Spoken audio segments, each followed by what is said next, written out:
اور جو ایمان لائے اور کام بھی نیک کرتے رہے تو ہم نیک کام کرنے والوں کا اجر ضائع نہیں کرتے۔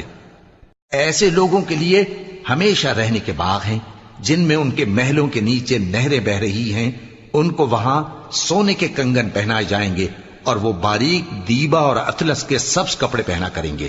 اور تختوں پر تکیے لگا کر بیٹھا کریں گے۔ کیا خوب بدلہ اور کیا خوب آرام گاہ ہے۔ اور ان سے 2 شخصوں کا حال بیان کرو جن میں سے ایک کو ہم نے انگور کے 2 باغ عنایت کیے تھے اور ان کے گردا گرد کھجوروں کے درخت لگا دیے تھے اور ان کے درمیان کھیتی پیدا کر دی تھی۔ دونوں باغ کثرت سے پھل لاتے اور اس کی پیداوار میں کسی طرح کی کمی نہ ہوتی، اور دونوں میں ہم نے ایک نہر بھی جاری کر رکھی تھی،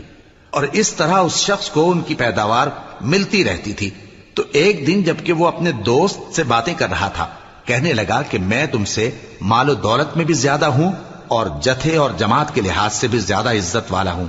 اور ایسے